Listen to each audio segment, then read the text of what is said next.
Most importantly, I'll talk about embryology and I'll talk about the syndromic cleft and the genetic etiology. And I will also talk about the non-syndromic and genetic etiology.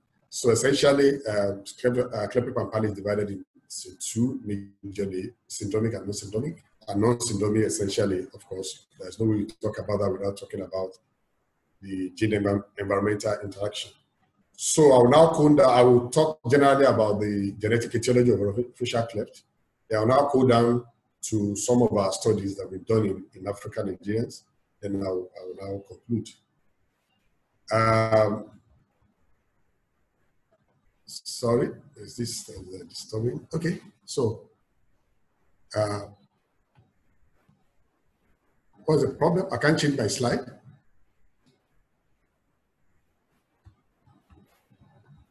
Okay. Prof, can you go down the line, the blue line? You will see some icons on top of it on your left. Click on the down. Yes, on your left, your very left, the extreme left. No, there's nothing there. Right. This is right. I'm talking of your left. Oh, okay. Have you seen some icons? You see an arrow No. on your extreme left.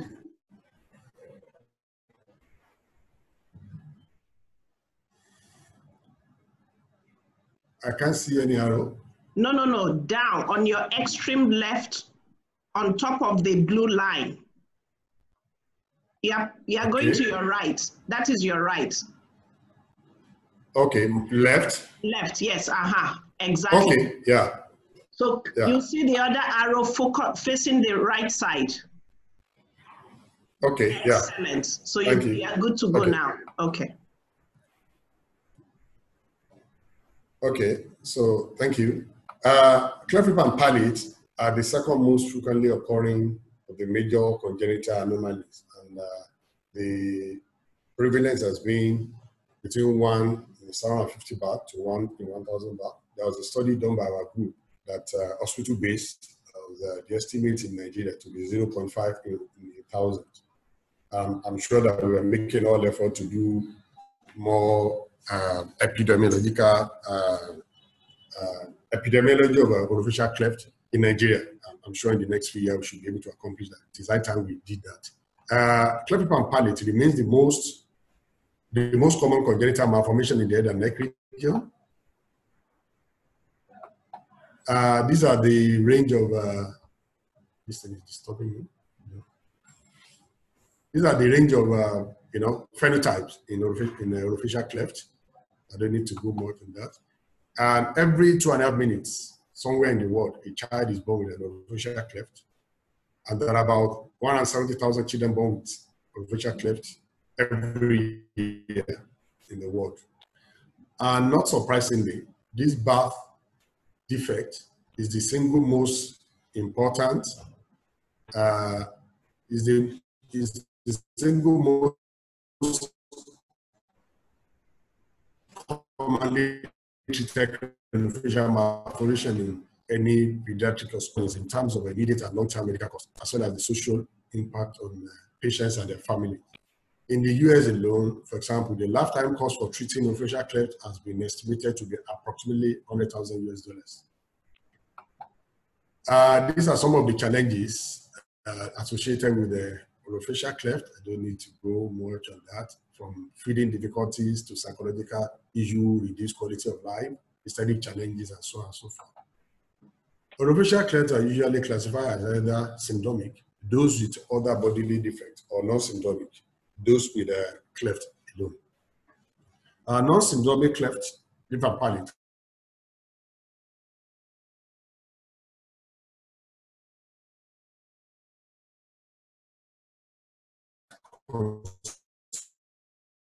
is about 70%, and the rest,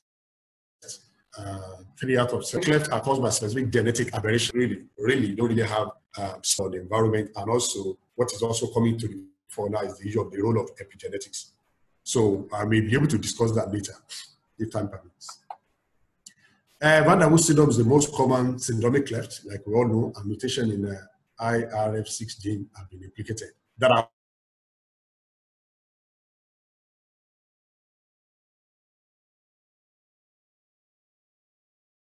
cleft with associated bilateral pits. But there are several other variations in genital, which I'm going to talk about later.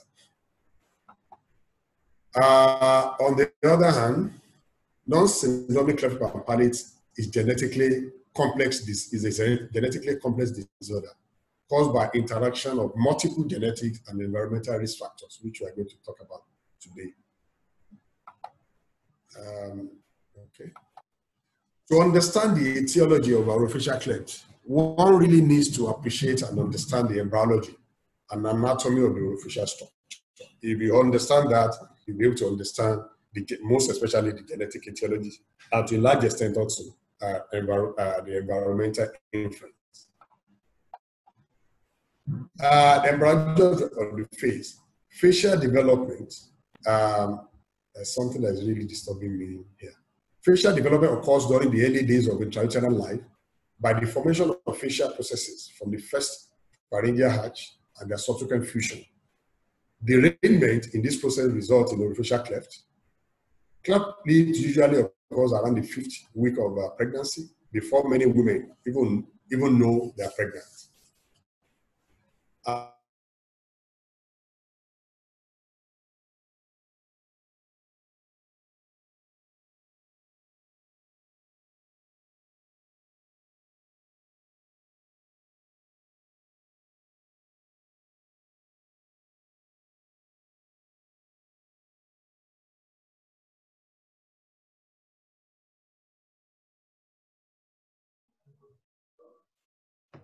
And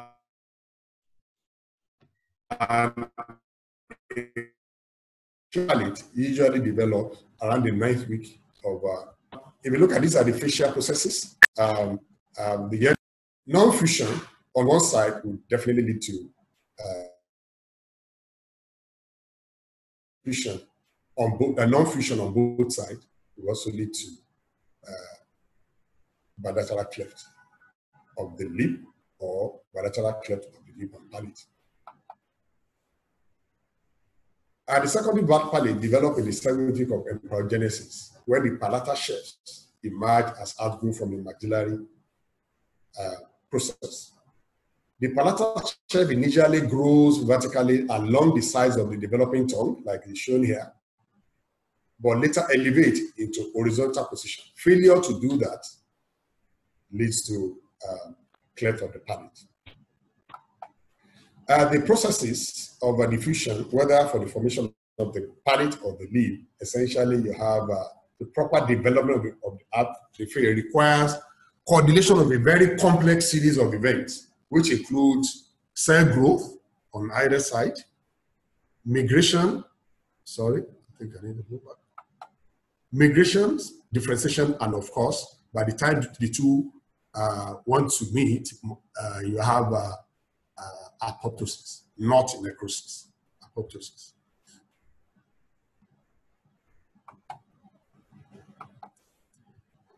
This is the schematic diagram of the palate, of palate formation embryology. You see the mandible, the maxilla, the nasal septum, and the palate itself here, and the tongue. But let me show the next slide for us to appreciate that. So at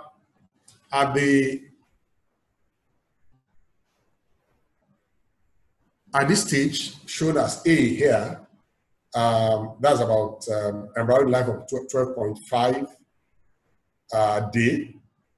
You have a flat epithelium. Then you have period of rapid proliferation of this epithelium here. Then for palate to properly form, you have a reorientation of this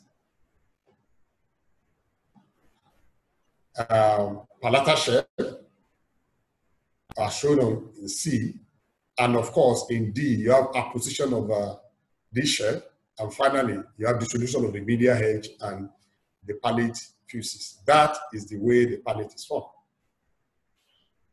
So once again, the same diagram. You see the flat palatal epithelium, that's the blue here. The mandibular, the maxillary epithelium, they are in red. This blue and red, along this, during this process, different genes are expressed at different periods of embryonic development.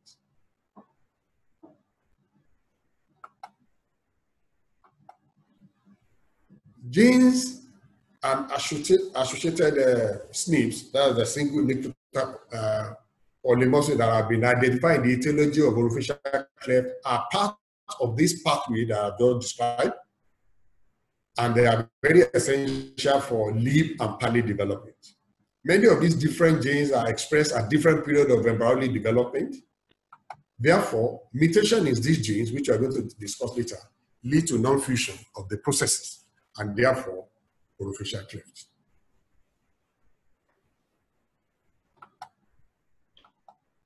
Some of these genes are IRF6, grade 3, MSS1, PAX9, SPEC1L, to mention on a few. They are commonly expressed during craniofacial embryological development. A recent study by our group, which was published in the Human Molecular Genetics in 2020, this year, shows that palate elevation, the one that I just described, is sensitive to deficiency of a SPEC gene dosage and function, which I'm going to show briefly. If you look at this, this slide, this thing is okay. You see the this is a knockout mice experiment where we knock out the gene SPEC1L, and you have the control, and this has shown at embryonic days E13.5, E14.5, and E15.5. If you look at this on top from A, B, C, D, E, F, G, you have the mount images of the embryo, and below you have the corona H&E stains. If you look at this, let's look at the H&E. There are other explanations here, but let's look at this. If you control this is the control, which is the Y type, that means no manipulation of the gene, and the B is the mutant, that's the manipulation of that gene. So if you look at both of them at this embryonic day 13.5, you notice that from anterior to posterior, if you look at this, these are the palatal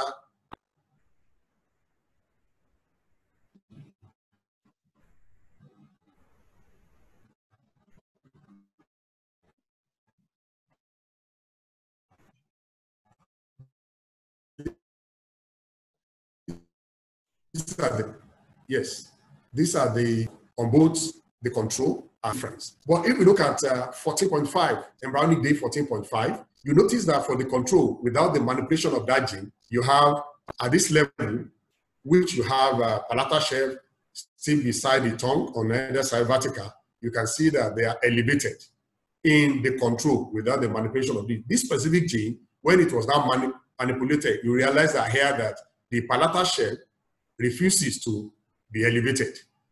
So, but if you look at 15.5, that's later stage in the development, there are 3 embryos, the control, then you have the mutant. One, the G is severe in terms of the phenotype. So if you look at the control, by 15.5 embryonic day, the palate has fused. Also for the mutant, the palate has also fused, meaning that if you compare 13.5 and 14.5, what happens is that you have delay in palatal elevation, but essentially by 15.5, all of them fuse, except in this G, where you have the phenotype very severe. If you can appreciate some things here, you have severe hemorrhage around here, meaning that that mutant is really very severe. but you realize that the palate refuses to close here because of that severity in G. So that's just to tell us that once there is a failure of expression of this gene, it is likely that this is one of the candidate genes that was isolated in human, and you now carry the experiment in animal to actually conclusively say that this spec 1 is involved in palate elevation and formation. Another recent study by our group, Sweet et al., also published in 2020, so that this shows that this gene 62 regulate PAX9 expression, and PAX9 is also very important in palatogenesis and craniofacial formation. This transcription factor 62 gene contribute to palatogenesis by promoting mesenchymal cell proliferation and regulating bone formation. Mechanistically, 62 binds to PAX9 upstream regulatory element and activate PAX9 expression. And PAX9 expression is also very, very important in palate formation. Let's not talk about etiology of orofacial cleft generally. It is important that this slide is absolutely very important. If you look at this slide, you realize that the purple essentially genetic factors and the environment is in green. So they're divided into 3 sections. Essentially, the non-syndromic cleft, which consists about 70% of orofacial cleft, it's the etiology is both combination of genetic factors and environmental factors. We are talking about individuals that are genetically predisposed to having cleft, orofacial cleft, and you now have the environment that actually really enhances that phenotype. On the left side, you have a preponderance of environmental factor, meaning like cases of teratogens. Those are essential in 99.9% of cases. They're actually caused by the environment. And we see in many of these syndromes, in teratogens, rubella, embryopathy, Haddington, embryopathy, and so on and so forth. The other most common cleft that I've discussed, which is the syndromic, you realize that in 99% of cases is caused by the specific gene. However, studies have shown that human is a combination of both the genetics and the environment. And things are changing in the sense that now it is believed that rarely will any cleft be caused solely because of genetic alteration. Even however small, the contribution of environmental factor. And also environmental factor generally, and also we are talking about the epigenetics now. Epigenetics really also affect the way the phenotype is expressed. That's why it is said that there is really nothing like identical twins, meaning that there's nobody that is really seriously identical. Because if they are identical genetically, in terms of epigenetics, they are different. So this actually really shows this is just a basic understanding of etiopathogenesis of orofacial cleft. Like I said, syndromic cleft are caused by specific gene aberrations. And I would like to talk about the most common one, which is the Van der Waals syndrome, the classical lipids, and orofacial cleft and cleft. The worldwide disease incidence ranges from 1 in 100,000 to 1 in 40,000. Van der Waals syndrome is the most common form of syndromic orofacial clefting. An individual with this syndrome accounts for 2% of all cleft. Van der Waals syndrome is inherited as an autosomal dominant disease caused by a mutation in a gene, in a single gene encoding interferon regulatory factor 6 in 70% of cases. Majority of the, in 70% of cases, in other 30%, you have other genes that are involved, which I'm going to talk about later. The majority of these mutations located in the highly conserved DNA binding domain. IRF6 genes has 9 exons. Only 7 of the exons have the mutation they identified. And majority of those mutations are found in conserved DNA binding domains like exon 3 and 4, and less conserved protein binding domain, exon 7 and 9. IRF6 regulates grade 3, and rare variant in this downstream target can also lead to Van der Waals syndrome. Because of the regulation of this gene, grade 3 gene by IRF6, also any mutation in this other gene also can cause and of course, we also know about popliteal pterygium syndrome, which is also caused by IRF6.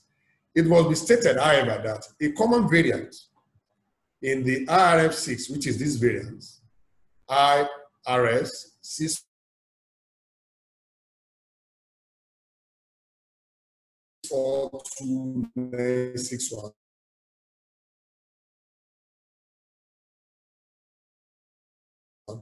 look, it's found in 30% of the world. This are responsible in 70% of cases of Van der Waals syndrome. Also, 30% of the world population with Cleft also show defect in the IRF6 gene. A recent study by our group, Adeyemo et al., in 2020 in molecular genetic and genetic medicine, showed that a total of 209 IRF6 mutations have been reported in the literature between 2013 and 2020, with majority of these mutations in exon 4. Exon 4 is actually one of the major areas. If you look at this, this is the distribution of mutation from exon 3, and like I said, exon 1 and 2 are rarely affected. And according to the literature review by our group, we realized that majority of these mutations, like it is in the already reported in the literature, are found in exon 3 and 4, and that exon 5 and 6 are rarely affected if you compare to both exon 3 and 4 and 7 to 9. And in addition, in our study, we also identified 5 mutations in IRF6. 3 of them are novel in the sense that they have never been reported before, and these were found, and 2 are previously reported nonsense mutations. And these were found in exon 3, 4, 7, and 9. And this is not surprising at all. What protects exon 1 and 2, we really need to elucidate that with further studies in the future. And this is the mutations that we found in those 3 that I mentioned, the 3 novel mutations. In one, valine mutates into tyrosine. In another, glutamine mutates into leucine. And the last one, the third one, lysine, mutates into threonine. And also, in 2014, we also identified novel IRF6 gene in family with Van der Waals syndrome and popliteal pterygium syndrome. We screened the DNA of 8 families with Van der Waals syndrome from Nigeria and also from Ethiopia using Sanger sequencing. And we sequenced the most affected exon, like I said, 3, 4, 7, and 9. And for the Van der Waals family, we found 3 novel mutations, as stated here. A novel nonsense variant in exon 4, a novel splice site variant in exon 4, also in exon 4, and another novel missense variant in also exon 4. It must be stated, however, that rare variants in these 2 other genes, grade 3 and TFAP2A, have also been implicated in Van der Waals syndrome and popliteal pterygium syndrome. Let's now go into the non-syndrome. We have just discussed the syndromic cleft, the most common being Van der Waals. Let's now discuss non-syndromic cleft, which constitutes 70% of the cases of cleft that we see. Based on epidemiological and experiment data, non-syndromic orofacial cleft and palate etiology is considered to be multifactorial and determined by interaction between many loci genes and environment. The concept of environment is complex and broad, and it has been frequently associated with infections, pollutants, exposure to radiation, risky behavior,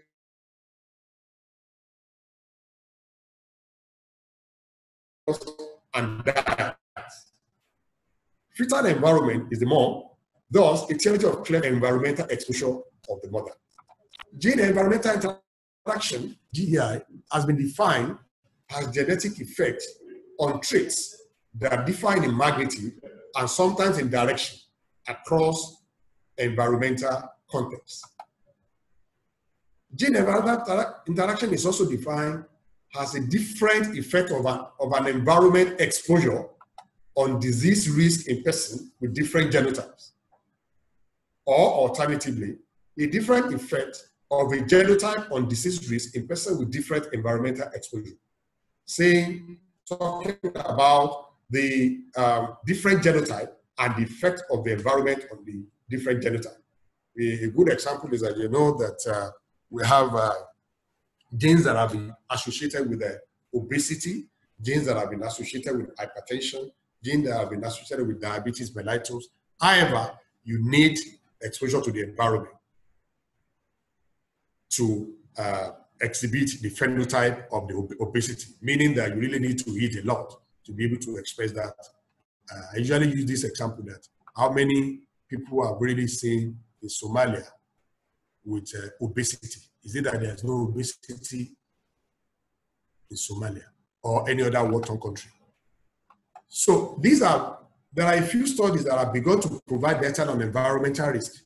Because the environment is more malleable, the identification of environment risks, particularly if they can be personalized with genetic covariates, provide the best short-term opportunity to be applied to prevention. So it is understandable that we are talking about the prevention of orofacial cleft.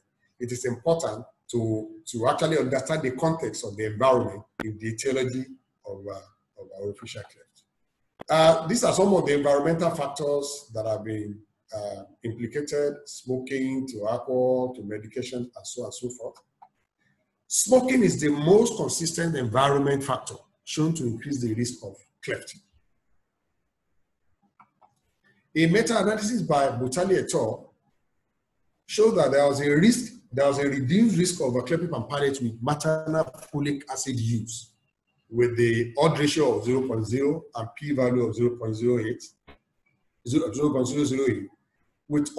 with supplements containing folic acid, with the p-value and odd ratio shown above. Maternal smoking was also found to increase the risk of both the cleft lip and cleft palate in the Butali et al. Study. A meta-analysis by Molina Solana et al. In 2013 also identified maternal factors most associated with cleft and palate as tobacco, alcohol, folic acid intake, obesity, stressful events, and with the stated odd ratio. Also, others are low blood zinc level, fever during the pregnancy, folic acid intake by mother reduces the risk. Like I also said, full fortification program using folic acid have shown detectable decreases in the rate of cleft in some studies, most especially from in South American studies. Other factors as stated are pregnancy planning, cholesterol. Pregnancy planning is actually really also very important because, like I said in my earlier slide, cleft is usually formed before most mothers, especially in developing countries, know that they are pregnant, especially those who do not plan their pregnancy. And most people in the low socioeconomic class don't plan their pregnancy. So by the time they know that they are pregnant, if there's going to be any cleft is already formed in the baby. Epidemiological studies also support role of environmental factors in clefting, especially in the region of low socioeconomic class status. Like I've said, most cases seen in an environment in Nigeria and other parts of Africa are actually seen in a low socioeconomic class. Let's now talk about the role of genetics and genomics in the etiology of non-syndromic cleft. Like I said, we have discussed the role of the environment. Also, the role of genetics is also absolutely very, very important.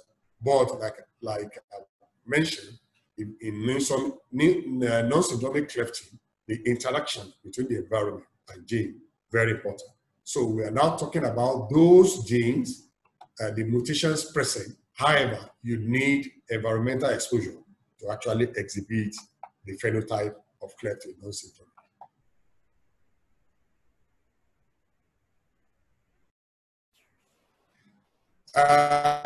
I'll be interchanging genetics and genomics. The main difference between the two is that genetics like a single gene, whereas in order to identify the combined influence on the growth and development of the organisms, talking about the gene and the regulatory elements, also important also the epigenetics. The tools and techniques of official genetics genomic studies. Many of the studies that I'm going to quote, either from other parts of the world, and some of our studies have been done in Nigeria and Africa. The technique that have been used ranges, the technique range between linkage studies, and now it is some 20 years ago, it was not 20, 25 years ago, whole exome sequencing, whole genome sequencing. Not that they were not possible, but the budget you need to do those ones are really extraordinary. So, but now, because of high throughput technology, it is actually really possible to do many of these studies nowadays. So, some of those techniques I said, linkage studies, genotyping, target sequencing, replication studies, and genome-wide association studies, which I'm going to talk about later. Functional animal studies, like one of the slides I actually showed was one of the functional animal studies that we have also contributed to the understanding of the etiology of orofacial cleft, where you have to knock out a candidate gene is being implicated in maybe through genotyping or target sequencing. You now have to go to animal experiment to knock out that gene and see whether you are going to see the phenotype. And like I showed, we have been able to show that many of those that are candidate genes can also be shown experimentally to affect embryology of orofacial cleft.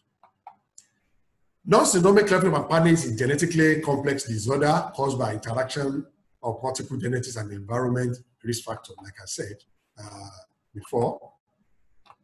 Although there is a substantial evidence that genetic factors contribute to orofacial cleft, the complex mode of inheritance involving both genetic and environment influences is less understood until recently.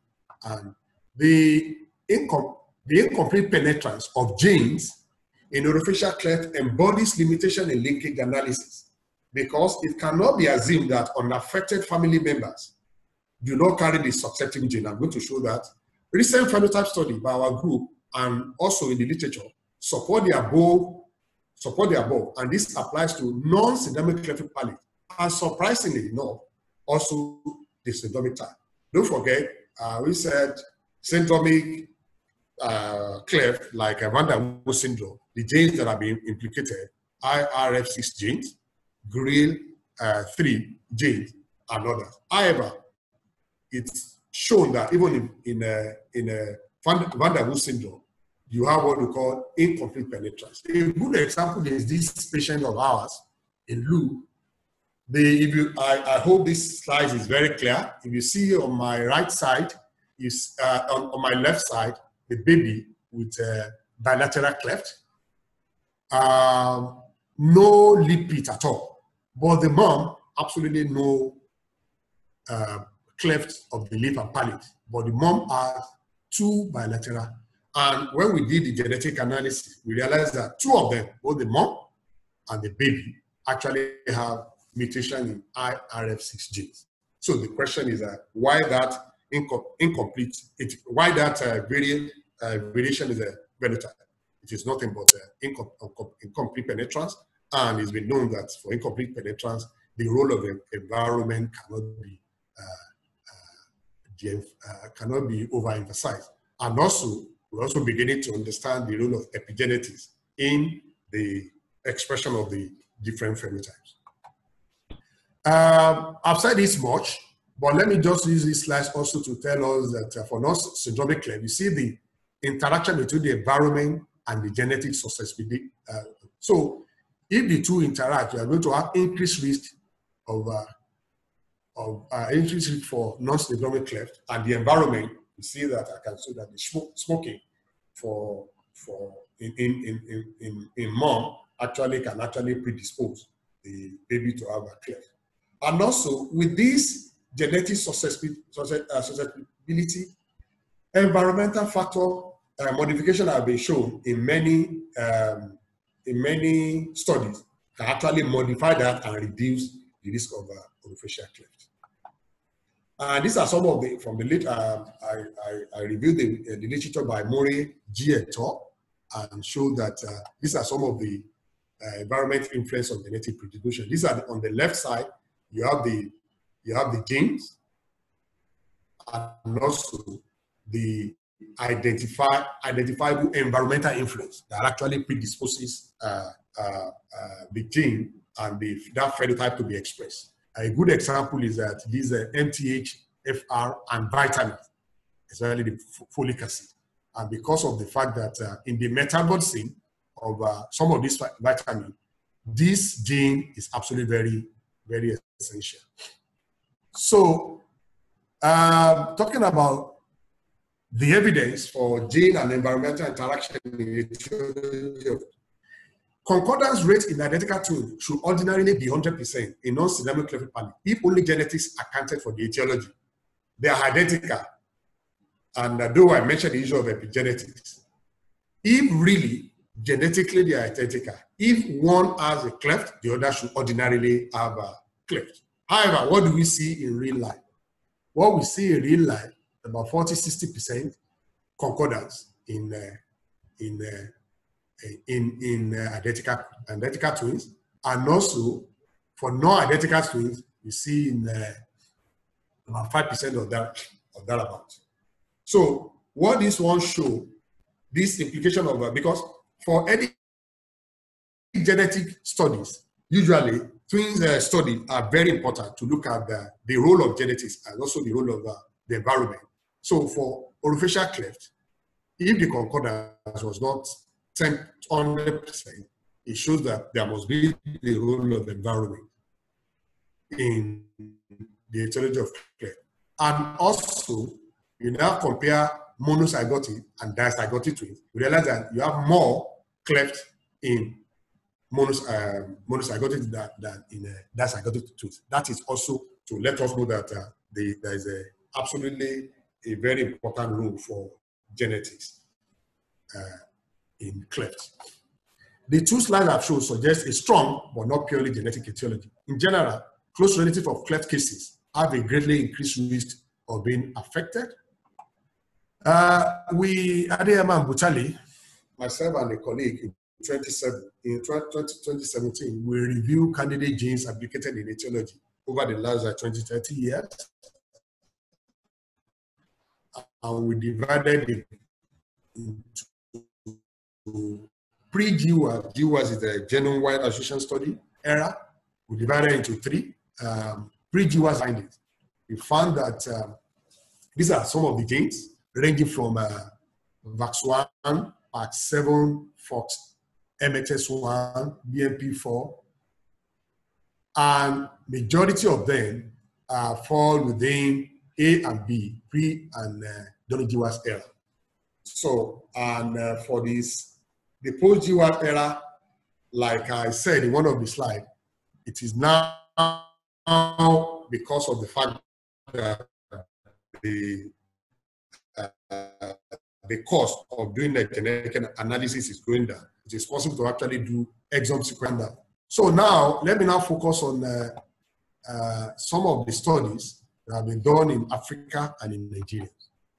Majority of the studies were conducted with Europeans prior to 2011 and American and Asian. no representative samples of Africans until 2011 when we published our first study. Our group, which comprises of many of our centers in Nigeria, also in Ghana, in Ethiopia, and Kenya, was the first to publish study on the genetic or genomic etiology of the cleft in Africa, as Butali et al. In 2011. We identified MXS gene as a genetic etiology of facial cleft in Africa. Specifically, this gene is critical for the normal development of teeth and other structures in the mouth. In another study, we look at the published in the American Journal of Medical Genetics. We discover rare function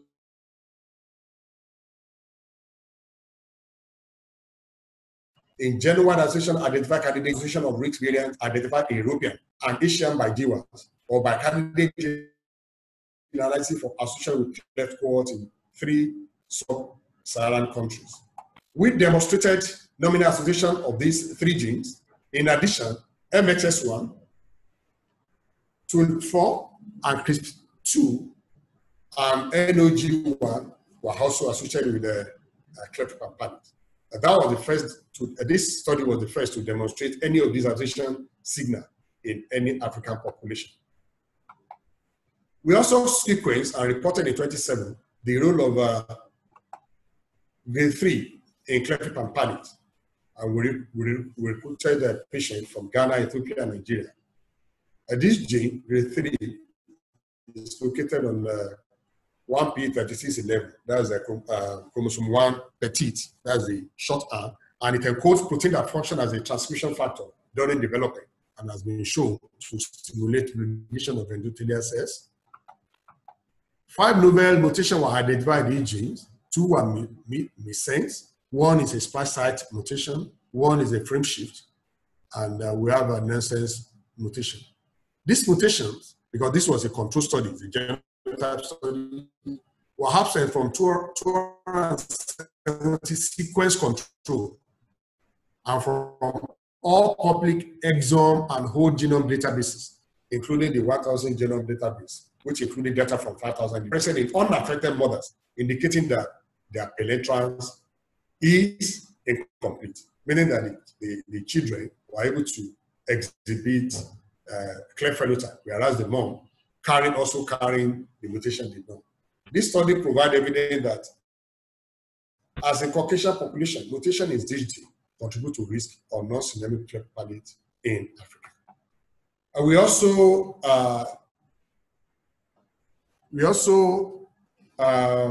look at the mutation in this GRAM1 gene, and we observe 2 novel coding variants in this gene. And these variants were not found also in 194 African controls and have never been previously reported in any public genetic variant databases. Also, these are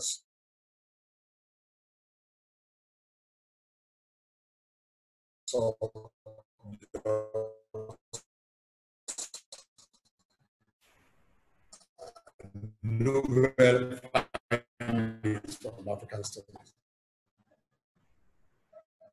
Like I said,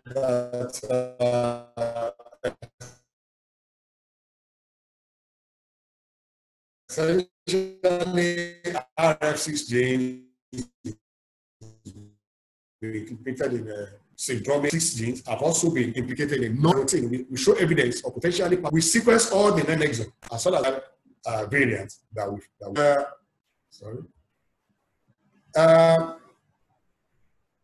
the general randomization study, GWAS, is a very important tool in identifying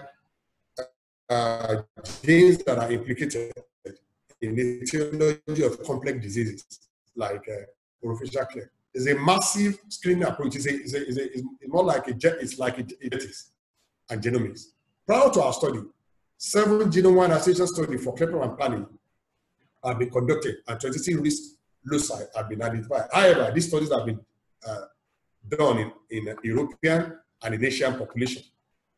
No GWAS for orofacial cleft in African population was published prior to our study, despite the fact that the genetic diversity in Africa is greater than that of the European and Asian, meaning that it is likely that we are going to see more novel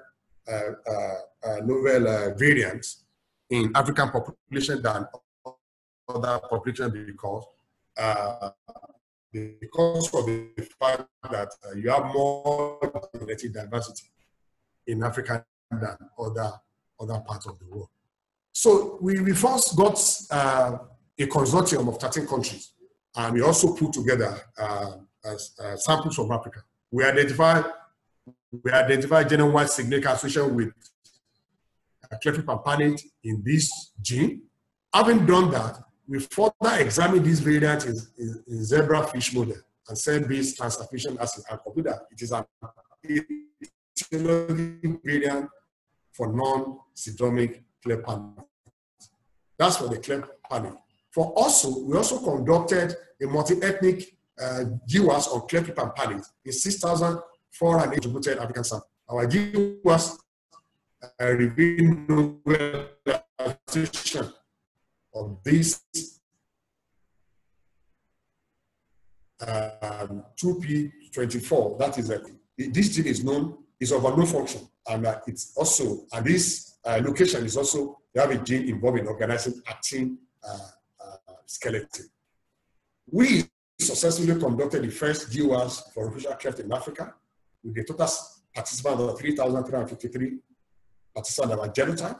And for the Cleft and palate, we identified, if you look at this slide, chromosome 1 to 22, we identify most significant hits on chromosome 3 and chromosome 8. Also, that's for the cleft lip and palate. For cleft palate only, we identify significant locus on chromosome 2. This chromosome 2, and also chromosome 7, and also chromosome 10, meaning that these are locus in the genome that predisposes to orofacial cleft, and you can now decide to do replication studies. From replication studies, we do animal experimental studies to confirm the effect of this on the etiology of the orofacial cleft. In conclusion, discuss the etiology of orofacial cleft, non-syndromic, syndromic, the role of the environment, but most especially the role of genetics, generally all over the world and not so specifically in Africa. Cleft lip and palate is the single most commonly treated craniofacial malformation in pediatric hospital setting. Every 2 minutes, somewhere in the world, a child is born with orofacial cleft. Syndromic cleft are caused by specific genetic aberrations with minute contribution from the environment. On the other hand, non-syndromic cleft palate is environmental risk factor. Identify loci associated with cleft and understanding the various contributing factors is an initial step, because somebody may ask, what is the reason, what are we going to gain from all these studies? This is an initial step in finding ways to decrease the prevalence of the disease. I mentioned MTHFR gene and also the metabolism of vitamins and folic acid and the role of that gene in the metabolism of folic acid. So it is important, and many studies, especially from the South America, have actually shown that if you supplement mother with vitamin supplement like folic acid, you are going to have a reduced incidence of orofacial cleft.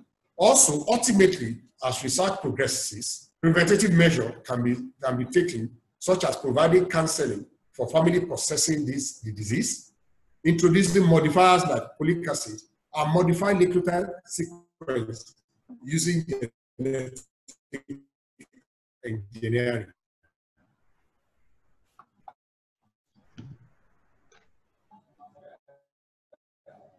So, in acknowledgement, I want to acknowledge Nigerian Crown in 2011, 2006, and African Crown also was formed in 2012.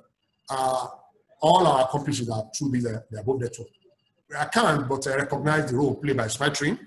Without Smart Train, I don't think whether we would have been able to do much, because of the fact that prior to Smart Train, the number of cases that we do all in Lut or in many parts of Nigeria are really very few in numbers. But with smart train coming into Nigeria full force, we are able to see many patients in the clinic. We are able to treat them. Also, we are able to do our research, and the result of that research is what I've just presented, along with other research that have been done in other parts of the world. I also want to acknowledge all our foreign collaborators, University of Iowa, University of Pittsburgh, Dundee, African members, Dr. Aziz Butali, most importantly, and additionally, I want to appreciate my research group, Group 2, Professor Golewe, Professor Ladendi, and Emeritus Dr. James. I appreciate them all. Also, our collaborators in Nigeria and Africa, University of Ilorin, Addis Ababa University, Kwame Nkrumah University of Technology, Cleft and Fisher Foundation. Thank you very much, everybody. So, thank you so much, everybody. I hope you enjoyed the lecture. Thank you, Professor Adeyemo, for the role of genetics in orofacial cleft. We have some questions in the chat room. Incidentally, I can't even access them. I was seeing them as they were coming in, but right now I can only see the last two comments. NK, can you help? I can't see those questions again. Hey, Prof. Yes, fine. I can see them now. You can see them now. Great. They are quite a number, but you have up to another 10 minutes. Yes. Sorry. What I'm seeing. Take as much as you can take, and then we can answer the others offline. We'll connect with Professor Adeyemo, who had done an excellent presentation, and then we can feedback the participants with the questions, with the answers offline. Sorry, I can only see the last 3 comments. Let me finish this one. Okay. First one is from Biket Bede. Say, please, can we have the article mentioned which you wrote? Professor Adeyemo, you mentioned one article that this participant is likely to be interested in. Let the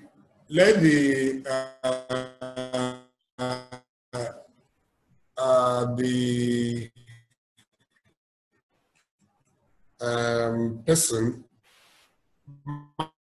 my email is larry@adeyemo@yahoo.com. I'm open to sharing all the articles that we have published, which are more than 25. Send me a mail, I'll send to them. 2 of them are open access, but the ones that are not open access, I'm ready to share with them. So NK, can you help with other ones? I can't see any other ones. I can only see the comment, just comment, no question. The last 4 or 5 ones. Okay, sir. The first question that came up was from Dr. Osei, and he's asking,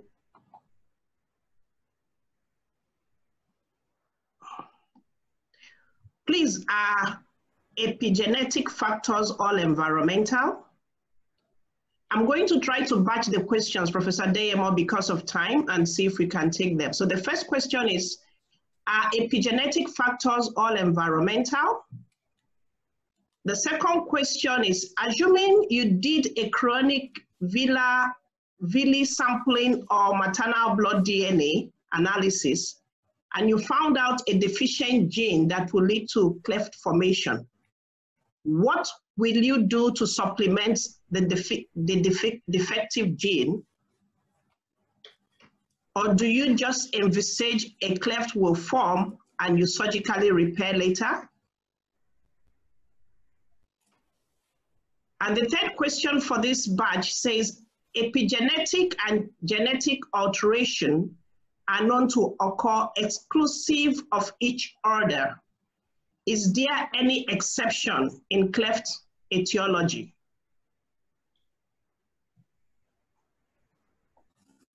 Okay, the first one is about epigenetics. And epigenetics and environmental factor. Is that correct? NK? Yes, sir. Can you say that again? Yeah, the first question, it says, are epigenetic factors all environmental? Yes, I understand. You know, the question of, it depends on the environment that you're talking about. You know, the epigenetic, epi means ran, the gene. And when you're talking about epigenetic, you're talking about the acetylation or methylation of the gene, and they are actually responsible whether the gene is going to be open or closed in terms of translation. So the question is that it is only genes that are open that are likely to be affected. If it is closed, it's unlikely to be affected. So when we're talking about epigenetics, there are some of the things that, for example, mother, it used to be said that you are now, people talk about what you are is what you eat. But now people are saying that you are what your mother eats, while the mother is, like, the environment the baby is actually in the womb, and that's the environment of the mom. And that environment, depending on and of course that environment you're talking about, the in the uterus, then of course the mixing of the environment of the mom with that of the baby, and anything that happens to the mom is likely to affect the baby. And that's why it is said that epigenetics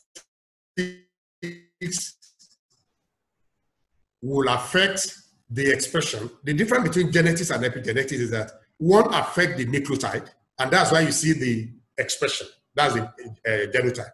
However, epigenetics, the nucleotides are not affected, but you still see the genotype. So meaning that there's no change in the DNA sequence in genetics, in genetic alterations. But in epigenetics, the fact that you have acetylation or not, or methylation or not, will show how that gene is going to be expressed. And the way a gene is expressed will determine the phenotype. For the second question, once the cleft is formed, people have also spoken about, we have seen the experimental study which you have within 5 weeks of pregnancy, a cleft, 5-7 weeks of pregnancy, cleft palate is formed. So the question is that, are you going to allow that baby to develop to term?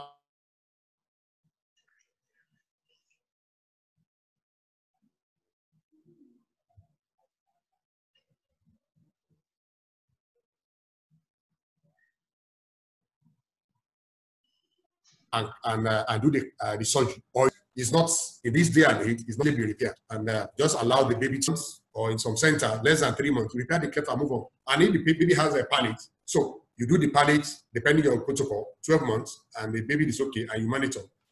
So there's no reason for any manipulation intrauterine. The third one, Enki, can you mention the third one again? The third one is still on epigenetic and genetic alteration are known to occur exclusive of each other. Is there any exception in cleft etiology? No, there's none. There's no exception in exception in a cleft. The question is that genetic alterations does not preclude epigenetic alterations. The two mechanisms are actually really different. But what we are saying is that the epigenetic alteration can actually affect the phenotype that you see. You may not have any defect in what do you call it, DNA expression. I'm sorry, the DNA itself. You may not have any mutations. There's no nucleotide changes at all. When you're talking about the mutation, you're actually talking about nucleotide changes, whether it is going to be missense, nonsense, or otherwise shift mutation. You're talking about the nucleotide. There may not be nucleotide changes, but despite that, there may be phenotype. You may have different phenotype. Different phenotype not due to nucleotide changes are what we call epigenetics. So the two are the two are close, but they are independent. Hey, Dr. Kolawole, are you able to see the questions now? Yes, I can see some now. Okay, I'm stepping back. Yes. Thank you so much. Okay, so the next question is from Semi Adeyemo. What are the indicators of genetic involvement in the cleft? That's one. Then two, how will you counsel a parent suspected to have genetic problem when they come with child with bilateral cleft in a rural area? Then three, if a parent have OFC deformed baby before, what is a chance of getting OFC deformed baby on the subsequent baby? Thank you. Those are the questions. Three. Okay, let me talk about the genetic counseling of baby. Or we have had, let me share this experience. We have had a baby. We have had a family that the mom gave birth to a baby, unilateral cleft, and I think it's on the left side. So that was the first baby, and so we treated the baby. Baby was okay. We did the palate, we did the lip, we did the palate. So lo and behold, the mom gave birth to the second baby, and also cleft of the lip and palate. So, but on the other side. So from there, we also now go, when the mom gave birth to the second baby, we explored the family further, and we realized that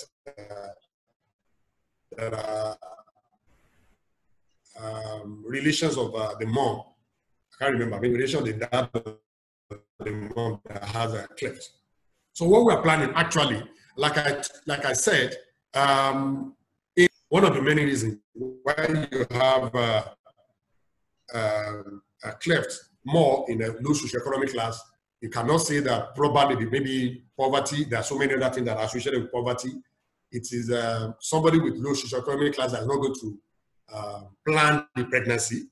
So if you plan your pregnancy, and of course you have supplement of the vitamins, the folic acid, and so it is likely that you have a reduced incidence of cleft. But in these they don't plan their pregnancy. So by the time the pregnancy occurs, if there was any cleft is already there.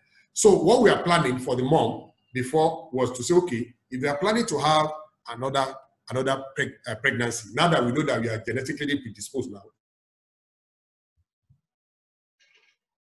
what we are planning was just to actually fortify. I think we lost them not to follow up. And so that's one of the ways to actually really prevent the subsequent, and we are hoping by fortification, the folic acid is going to reduce the chance that the baby is going to have a cleft. So that's the counseling. The second one is, can I hear that again? Second one. If a parent have if a parent have orificial cleft deformed baby before, what is a chance of getting orificial cleft deformed baby on the subsequent baby? And like I said, those studies have shown that family with cleft has higher chance of more orificial cleft in the family than those that have not reported orificial cleft in the family. That is one of the evidence that show in the literature that you have a genetic component to orificial cleft. That's the non-syndromic orificial cleft. The chance is higher than in normal population. I can't remember the percentage now, but of course the literature conclusively reported that those with cleft and the so-called other people that have no cleft. That's why you don't talk about cleft as a cleft now is now considered to be a spectrum. There are some other indicators that will show that this person is if you have hypodontia, there are some people that they will not have overt cleft of the lip.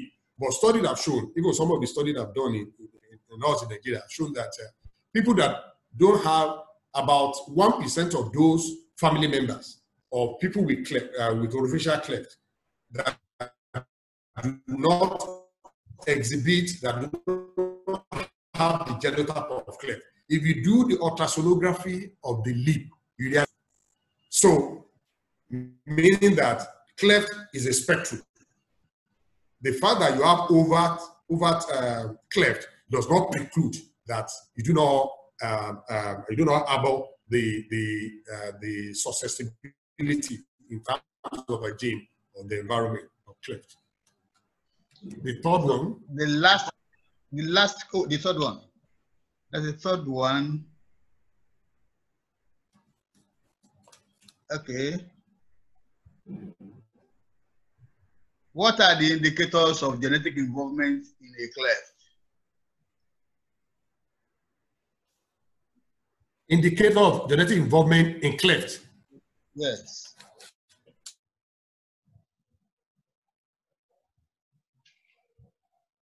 If I understood the question, so cleft formation, that's several studies, both experimental, animal experiment, and also genotyping have shown conclusively. We have identified genes, genotype. When you do genotyping, you have people with cleft, people with orofacial cleft, you take their samples, control those with no orofacial cleft, you look at specific genes. In this instance, let's use a candidate gene. Candidate gene means those genes that have implicated in orofacial cleft. You now test for those genotyping or sequencing and identify those defective genes in both control and in the experimental group. So most studies have found mutations in those candidate genes in people with cleft compared to control. And also the twin studies have shown that monozygotic twins, the concordance is about 40% in those with in monozygotic twins. The other is about between 3 to 5% in dizygotic twins, meaning that there is a genetic component to orofacial clefting. But essentially, the non-syndromic cleft, the hereditary is essentially not Mendelian type of heredity. It's not Mendelian because it's a complex disease, and also apart from the non-syndromic, you know that, like I said, the syndromic, like Van der Waals syndrome, autosomal dominant. Autosomal dominant means that you see it in every generation. Every generation you see it, whether it is with complete penetrant or incomplete penetrant. You see it in every generation. That's why it is called autosomal dominant. Thank you, Prof. Our time is far gone, but please, I want you to respond to this last question. Is there any preventive method for orofacial cleft deformity? Evidence has shown, like I presented, that and many of these studies are coming from South America, and I think there are some studies that have been done in Finland and Denmark region where they fortify mothers with folic acid, and the mothers that are fortified with folic acid, they had reduced incidence of orofacial cleft in the group fortified with folic acid compared to group without folic acid fortification during pregnancy. That is one of the ways that can be prevented. However, there are other things that are being done, like genetic engineering,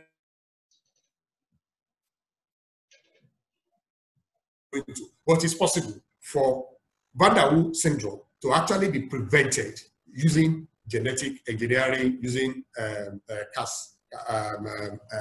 using genetic engineering as we are talking today. It is possible because it is the gene is known. That gene can be manipulated, and using an IVF, once you manipulated outside the womb, you pick the gene without the defect.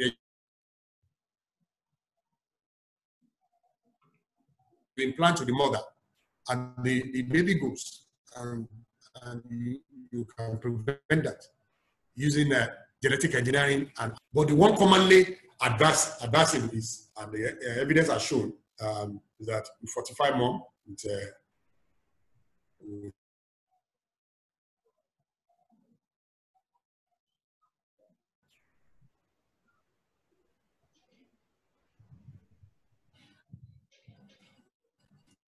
Hello?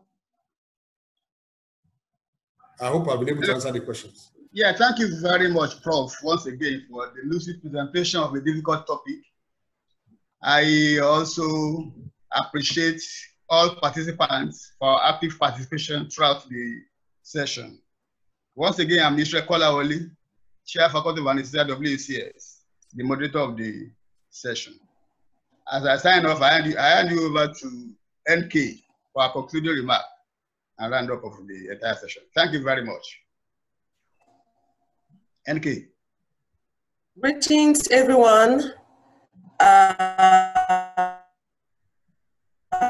I'll speak on behalf of Mrs. Obi. I'm Dr. Nicole Buba, the program manager of Smile Train program in Central Africa. Can you hear me? Yes, we can hear you. Hello. Hello, we're hearing you. So I was saying, greetings, everyone. I'm Dr. Nicole Buba. I'm in charge of Smile Train program in Central Africa. And we really want to thank all of you for attending this last session of our first series of Cleft. And we sincerely appreciate Smile Train, our Vice President and Africa Director, Dr. Esther.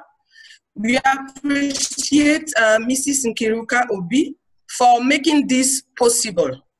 We really appreciate also WACS, Executive Faculty Chairs, for this fruitful collaboration. And we want to thank all the lecturers, the moderators, and the attendees. We all make this possible. We did it. We really want to thank you for attending our series, our first series. I want to inform you that we will start the second series next week. Please stay connected. The best is yet to come. 2 points I want to highlight. First, I shared earlier a link for online survey. Please complete it. We would like to receive your feedback for this first series. And the second point is the attendees. Kindly submit your CPD registration forms before on July 15, 2020. We will really like to see you again to attending this second series starting next week. Thank you to all of you. Thank you for your commitment. Thank you for your participation. Thank you.